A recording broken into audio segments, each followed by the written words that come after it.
Hey guys! So I'll be here, Laura. We're going to talk a little bit about suicide and depression. So I have some statistics about suicide and depression. Suicide is actually the 10th leading cause of death in the United States. 44,965 Americans die by suicide every year.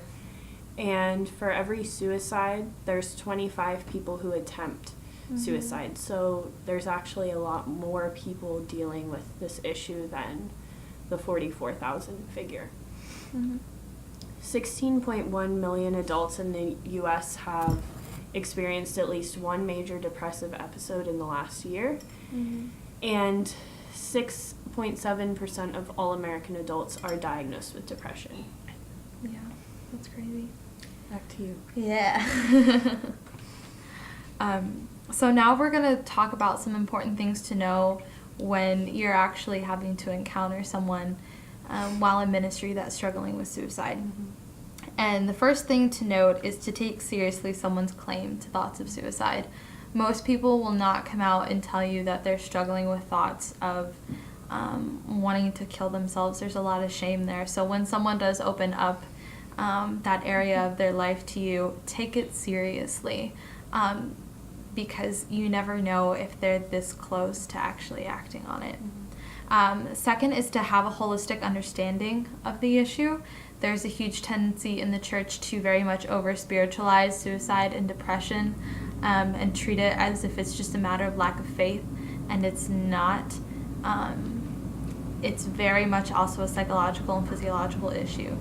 On the other hand, though, there's the other side of the spectrum where we tend to treat it as something that's wholly physical, and we don't see kind of spiritual forces at work. So it's important for us as ministers and people planning on working in Christian ministry to keep that in mind, to understand that there's a middle ground that we have to address.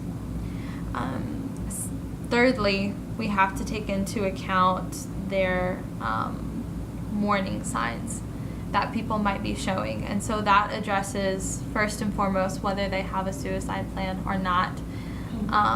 That's just important to look out for because it's going to give you kind of a gauge on where they're at and thinking about this and how serious they might be. Second, you need to take into account their age and gender. Studies show that suicide is actually more prevalent with people 25 years and older than it is with the youth.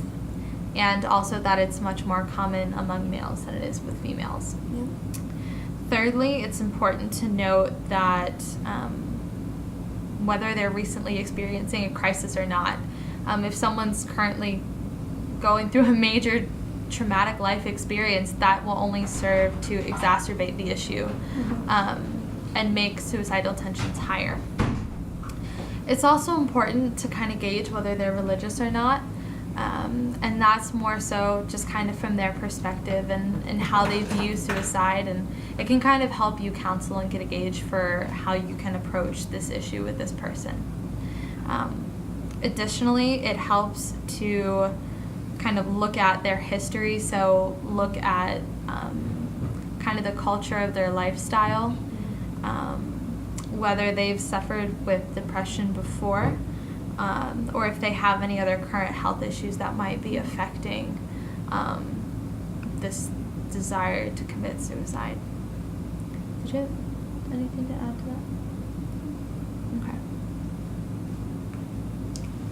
Okay. So now I'm going to go over 4 basic things that pastors and ministers should cover in a counseling session with someone who is dealing with depression or who may be suicidal. First, it's really important to address the problems that they're dealing with, whether their depression has been brought up by a crisis in their life going on. Maybe they're going through a divorce, maybe someone in their family has passed recently, or maybe they're dealing with a diagnosis themselves, or any other crisis like that that really should be brought into the light that can help kind of ease their symptoms and what they're dealing with. Next, you should really address their personal strengths. This really helps to empower people who are dealing with depression, since a lot of times their thoughts can be focused on what they may be doing wrong, and with this pattern of really beating themselves up. So because of that, it's good to balance that out and emphasize some of their strengths. Next, it would be important to identify the characteristics of their depression. This really just helps you address the needs that they're going through instead of kind of assuming what they're dealing with. And last, you should establish goals and first steps with the person that you are counseling. This helps them to not feel as hopeless and to take some of the control back into their own hands for their life, and really get the ball rolling and help them get out of the depressive episode. Yeah, definitely. And so the last thing we want to cover is kind of the theology that surrounds suicide. There's really big debate within the Christian community talking about whether someone can retain or lose their salvation if they commit suicide.